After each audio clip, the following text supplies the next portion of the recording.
Hey guys, it's Sasha, and in this video I'll explain the structure of a profit and loss statement, what the different bits mean, what they all do, and which bits are the most important. Some of you might be investing money, some of you maybe are starting your own businesses, but the profit and loss statement, the P&L statement, or income statement as some people call it, looks pretty much the same whether you're looking at your local restaurant or a huge multinational company. It is actually not as complicated as it might seem, and hopefully you'll feel the same by the end of the video. I'll do my best to keep things very simple. I have worked for most of my career in banking and financial services and have run a strategy consulting company for 7 years, so I've done my fair share of looking at P&L statements, so let's jump right in. The profit and loss statement is a basic summary of whether a company is making a profit, if they're making money. That is what it's all about. It shows the revenue that the company is making, the money that their customers are paying them, and it also shows the cost that the company is incurring. And if the revenue is higher than the cost, then the company is making a profit. However, if the revenue is lower than the cost, then the company is making a loss. That's the basics. I'm going to go through a few different P&Ls here from different companies in the video so that I can show you the differences in how these numbers are presented. The first bit of every profit and loss statement is the revenue. That is the money that the company makes, the money that other people are paying them for their products and services. Remember that before you look at anything in the P&L, you always have to look at the small print just above it, because that tells you what the units are. Small companies may not have anything there. They'll often just report numbers as they are in dollars, pounds, euros, whatever. But larger companies will use thousands or sometimes millions to make the numbers easier to read. Otherwise, the numbers get too long. So here is, for example, a P&L from Fiverr, and you can see that at the top it says in thousands. All right, so the top line in this P&L is the revenue, just like we talked about, and Fiverr has made $75.263 million in the 3 months to the end of June. Public companies will almost always release reports every quarter, so these numbers are almost always covering a 3-month period. At the end of every year, the company will also publish their annual results, often in the same report, so it can get a bit confusing. These will cover the exact same lines and the exact same numbers, but cover a 12-month period instead. It will just be the sum of the 4 quarters for each line. That is it. It's not any more complicated than that. Sometimes, to be helpful, these P&L statements also show other periods so that you can go and compare things. Here we have the first 6 months, for example, in the year shown on the right as well. And the common practice, the accepted practice with financial statements, is to show what these numbers looked like before so that you can compare them and see how they've changed.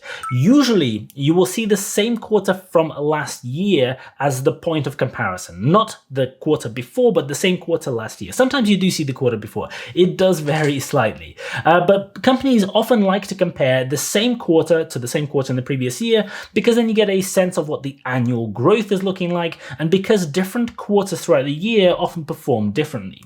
So in this Fiverr report, we have Q2 2021, and it is being compared to Q2 2020.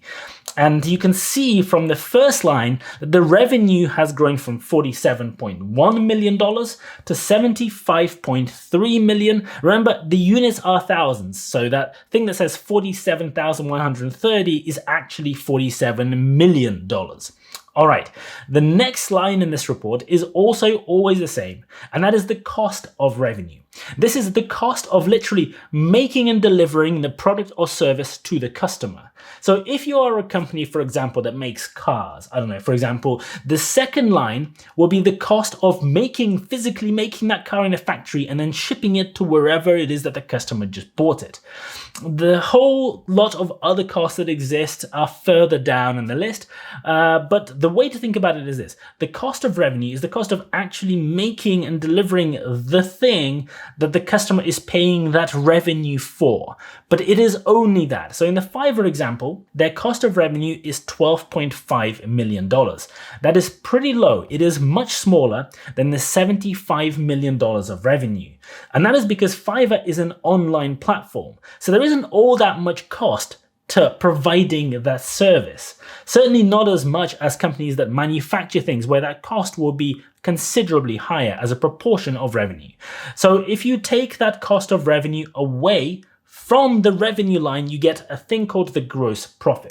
And the gross profit just tells you how much is the company making at the business end of things, if you like. It's before all the other business expenses that we're going to come to in just a second, but it is a really good indicator of how profitable is the company's product. A very useful way to analyze this number is to take the gross profit and divide it by the total revenue.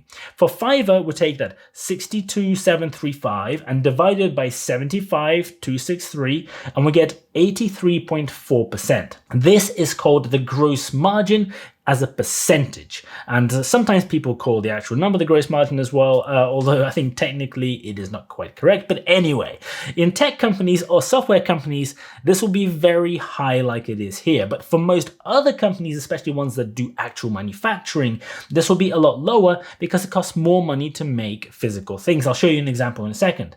Sometimes this top bit gets a little bit more complicated. Some companies will split out the revenue and the cost of revenue into separate segments.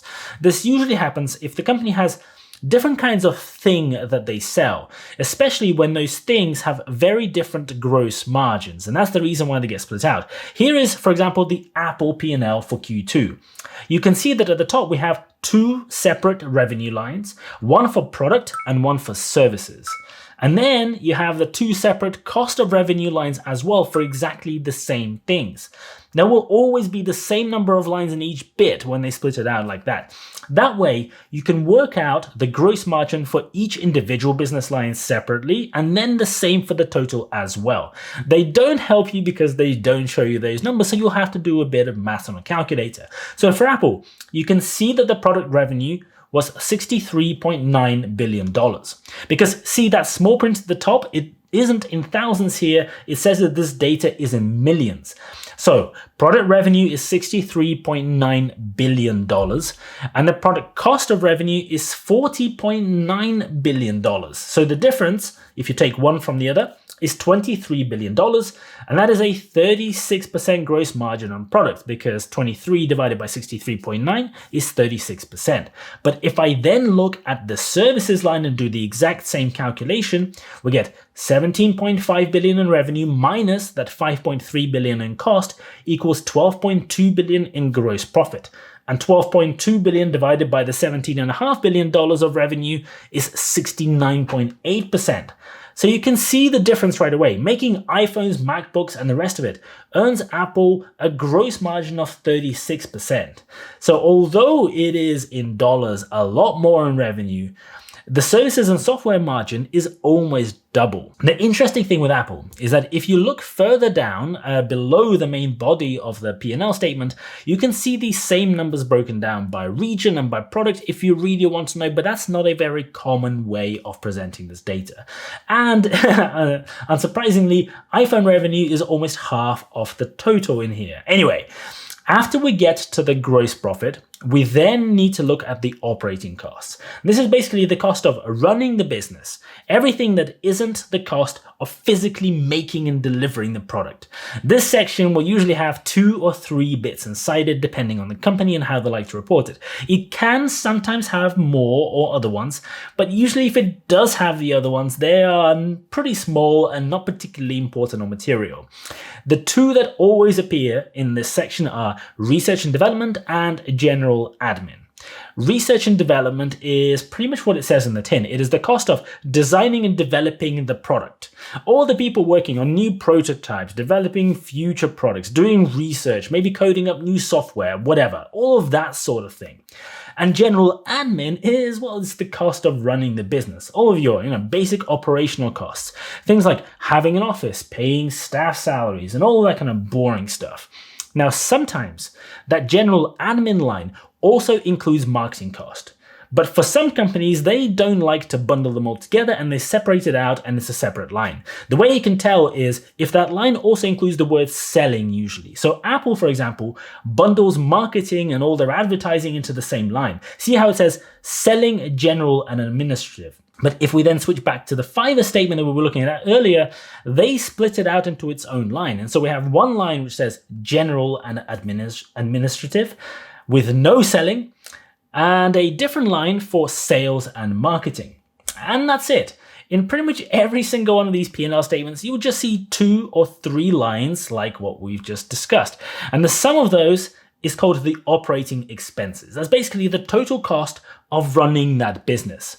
And now we can take the gross profit number that we had before and we subtract that operating cost, and the difference is the operating income. So that's the income after subtracting operating costs. So you can see that Fiverr has a gross profit of $62.7 million and their operating expenses are $71 million. So that means they don't have an operating profit.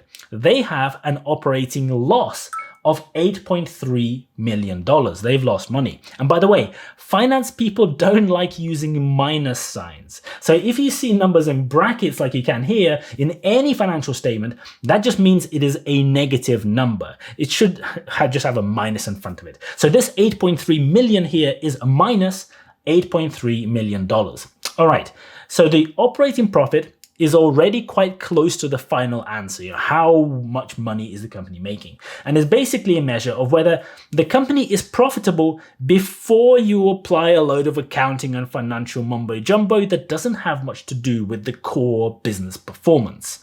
This is a sort of pure version of the P&L. This is the way that you can tell the company is actually making money. In the case of Fiverr, the answer is no, they are losing money because that number was negative. But let's again switch back to the Apple P&L. Apple's gross profit for the last quarter was $35.3 billion, and their operating cost was $11.1 billion. So the difference is $24.1 billion in operating income. So Apple is very profitable. That is quite a lot when you compare it to the total revenue at the top of the statement. And then we have this bit below the operating income, which is the financial income or expenses and other stuff. This is where the accountants do their work, and everything that doesn't fit in one of the other categories goes. Usually this is not a very big line compared to all the other ones above it. This is where a whole load of random stuff happens, and we're not going to go into the depths because it's actually not particularly useful or interesting. If a company is borrowing money, for example, then the interest payments will be in this bit. If the company is lending money out or maybe investing in something, then the interest, the income that gets paid to them will also be in this bit. So all of that sort of stuff. After you add or subtract to this bit, you get to something called net income before taxes. Net income being net of all the costs of the business. This is the end of the statement. This is basically where you start with the revenue, you subtract everything that the business has spent their money on, and you get to this bit, the net income before taxes. This is the bit that the company then goes and reports to the tax authorities and to the government and to wherever they have to report it. And so naturally enough, in order to get from net income before tax to net income after tax, we deduct tax, which is the next bit in that table. Companies making a profit will usually do something called a provision for taxes. This is because they don't pay taxes in the same quarter at the same time as they're earning the money. They're going to be doing that later. So the money that would be paid for taxes is sort of set aside into this provision bit so that it is separate from the rest of the company money and so that it is ready to be paid when it's time to do it. And if a company is losing money, sometimes they will qualify for some tax rebates or some kind of paybacks. And so if you look at the example of Fiverr, they were losing money. Because they were losing money, they have a small negative amount of tax due because those numbers are in brackets. So essentially they are getting money back in that tax line, but only a very small amount. Now, after we get to the net income, there's only really one thing left, and that is to look at the earnings per share or EPS. It sounds very complicated, but it really isn't. It is super easy and basic. This is just the net income number, the one that we just got to, divided by the total number of shares. That's it. It is really just showing you how much profit each share in the company earned when you take the total profit and divide it by the number of shares that exist. Now, there is one complication. There will usually be two different EPS numbers. There's the basic earnings per share and diluted earnings per share. Again, the difference is actually quite simple because those words make it sound like it isn't. Basic just means the obvious. Total earnings divided by total shares. That's it. That's the basic one. But companies will often have some shares that are called convertible shares. They're not technically shares yet. They will become shares at some point in the future, but at the moment they're called warrants, or maybe they're called options, or some kind of convertible debt. There's a few different ways of doing it. It's basically a piece of paper that somebody out there has that will eventually become a share. So for example, companies give employees stock options as part of their salary package, and those employees can at some point in the future go and exchange that stock option into actual shares. And so to keep things simple, you can see what the diluted earnings per share is just the net income divided by the total number of shares, including all of these weird things that aren't technically shares yet, but will become shares in the future. It's just so that you can tell what your share of the pie, what your share of the earnings is when those options do eventually become shares. And that's it. This P&L can look pretty complicated when you just first glance at it, but it is really actually quite simple to understand once you understand what it is that you should look for and what all these things mean. If you found this video useful, please don't forget to smash the like button for the YouTube algorithm. Thank you so much for watching. I really appreciate it, and as always, I'll see you guys later.